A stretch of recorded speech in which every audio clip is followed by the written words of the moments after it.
So first Golden Globe nomination and first win. What are you feeling in this moment?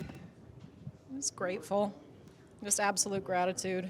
There's an old word in the Blackfeet language that I'm learning how to say. It's old enough that it's being dug up and revitalized, but it roughly translates into I feel the goodness in what you've done.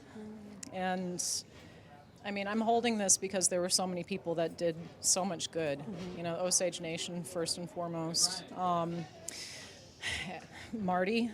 Martin Scorsese, Leo for deciding to play a different character and shift the lens, and Bob, and the three of them lending their immense star power to telling the story the right way, to my own nation for supporting me and believing that this is where I would be someday.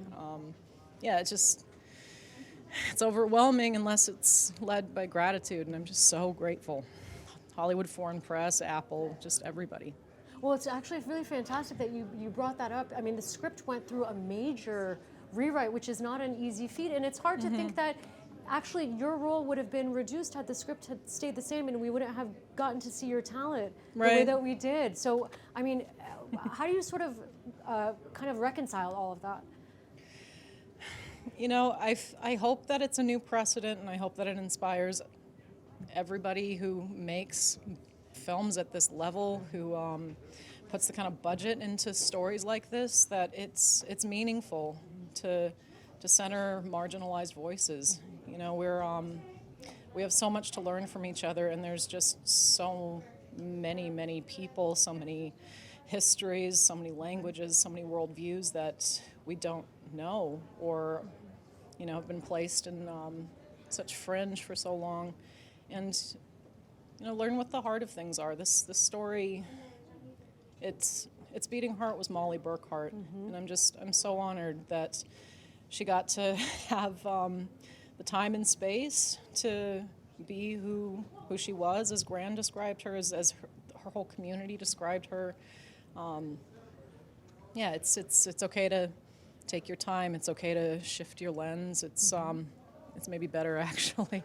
I'm actually curious, you said that music is one of the ways that you kind of gets you into character.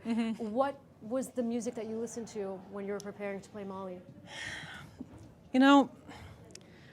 I listened to voices, but I listened to what people had to say. I was lucky enough to be invited into Osage dances and to hear those songs, to hear the women standing next to the drum. And only one time in that whole weekend do you hear that song that's just held by the women, and it's emotional. Everybody stands for it.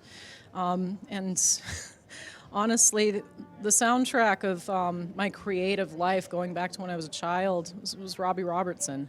I knew who Martin Scorsese was as a filmmaker because I loved Robbie Robertson as a musician. My father did too. I used to choreograph dances to the Red Road Ensemble. It was the music that was playing on the carpet at our premiere in Cannes, and there's so much about this film that was so deep and so immense, and I was just baffled at how that could be conveyed to an audience that didn't grow up being shaped by histories like this that are untold. But then you hear his score, and even though I didn't know what he was doing while we were making it, when I saw it all together, it very much felt it was the heartbeat of the film. And we'd love to talk to you all night, but I think that they're wrapping me. How are you planning on celebrating your win tonight?